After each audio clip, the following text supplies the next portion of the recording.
Այս օրերին տնտեսական վիճակագրության կարևորությունն ավելի է մեծանում։ Տնտեսությամբ հետաքրքրվողները ուշով հետևում են, թե ինչ զարգացումներ են տեղի ունենում, ինչպես է համավարակն ազդում տնտեսության այս կամ այն ճյուղի վրա։ Եվ հենց այս օրերին է, որ տնտեսությանը հնարավոր հարված հասցնող ցանկացած թեմա դառնում է առաջնային քննարկման առարկա։ Հակածխախոտային նախագծի մասին շատ է խոսվել։ Այն գալու է նվազեցնելու ծխախոտի տարածվածությունը, պակասեցնելու գովազդը, ինչպես նաև նպաստելու առողջ ապրելակերպի տարածմանը։ Դրան զուգահեռ, որքանով է նախագիծը նպաստելու, որպեսզի արդյունքում չունենանք հերթական տնտեսական անկումը։ Ես վստահ եմ, որ պարզապես մենք չենք ունենա տնտեսական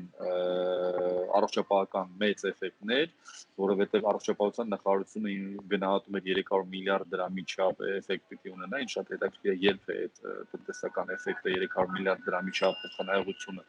առողջապահության նախարարության բյուջեում առաջանալու եւ ինչի հաշվին։ Եթե մենք չգիտենք, թե ժամանակային որ հատվածում ենք մենք ունենալու առողջապահական այս էֆեկտը, ապա մոտակա էֆեկտները նրանում են կայանում, որ հասարակական սննդի ոլորտում մասնավորապես լինելու են սպառման անկումներ։ Նոր օրենքով 2021 թվականից ծխախոտի հատուկ ցուցադրումն ու գովազդը կարգելվի վաճառքի կետերում, 2022 թվականից ծխելը կարգելվի փակ, ինչպես նաև բաց հանրային տարածքներում, իսկ 2024 թվականից երկրում վաճառվող բոլոր տեսակի ծխախոտները կունենան ստանդարտ փաթեթավորում առանց ծխախոտը գայթակղիչ դարձնելու դիզայնի։ Մենք մարդու իրավունքների պաշտպանի գրասենյակի հետ հաշվարկներ ենք կատարել, թե տնտեսության մակարդակով հասարակական սննդի օբյեկտները ինչ մակարդակի ծախսեր են, կապիտալ ծախսեր են կատարել օդափոխության վրա եւ այդ օդափոխությունը դեռ չի հասցրել ետ գնվել եւ նոր օրենքը շատ կտրուկ եւ արագ մտնում է ուժի մեջ առանց հաշվի առնելու նաեւ սա։ Օրենսդրական նախաձեռնությունների գրասենյակը նաեւ պատրաստել էր բացասական կարծիք օրինագծի մասով, իսկ մենք տեսանք, որ այդ օրինագիծը շատ կոպիտ կերպով արագ հապճեպ անցավ։ Խնդրով հետաքրքրվածներն ու խնդրի կրողները լիահույս են, որ մինչ հասնի նշված ժամանակը օրենքում հստակ փոփոխություններ իսկապես կկատարվեն։ Աշոտ Բարսեղյանը որպես օրինակ ներկայացրեց հակաալկոհոլային օրենքի նախագիծը, որտեղ ի վերջո հաջողվեց հասնել նրան, որ օրենքի նախագիծը այլևս չմտներ քննարկման։ Ես հուսով եմ, որ մենք շուտով կունենանք փոփոխություններ, որոնք կմեղմեն որոշ կետեր, օրինակ ԵԱՏՄ օրենքներին համապատասխանությունը, որը նաև ազդելու է փոխարինիչների վրա, որը իմ գնահատականով փրկողակ է հանդիսանալու հասարակական սննդի օբյեկտների համար։ Չնայած խորհրդարանում քննարկումների ժամանակ որոշ պատգամավորներ տեսակետներ էին հնչեցնում, որ առողջապահության նախարարության մշակած հակածխախոտային նոր օրենքը վնասելու է բիզնեսին, այն այնուամենայնիվ ընդունվեց։ Դեռ այն ժամանակ, երբ քննարկվում էր, խոսել ենք շատ մանրամասն եւ օրինակ կոնկրետ մեր հանձնաժողովի պատգամավորների շատերի կարծիքով այդ թվում ինքը տնտեսության վրա որոշակի ազդեցություն ունենալու է։ Եվ եթե հիշում եք, մենք քվեարկել ենք այդ օրենքի նախագծին կողմ, բայց մի պայմանով, որ մենք հետագայում անդրադառնալու ենք այս օրենքին, այսինքն մինչև կոնկրետ դրույթների ուժի մեջ մտնելը, եւ առաջիկայում մենք քննարկումներից հետո հանդես կգանք որոշակի փոփոխություններով, որպեսզի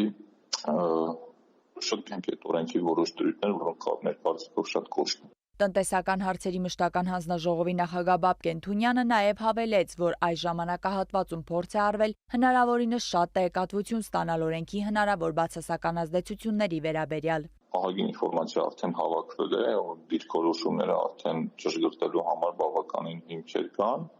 եւ ոչ թե հնարավոր է, այլ փոփոխություններ միանշանակ լինել առաջարկվելու են ազգային ժողովի կողմից ու ինչը որ ասում դա ոչ թե նորություն է, այլ հենց օրենքը քվեարկելու ժամանակ ես ինքս վարման կարգով վերջին պահին մեկ անգամ եւս հիշեցրել եմ,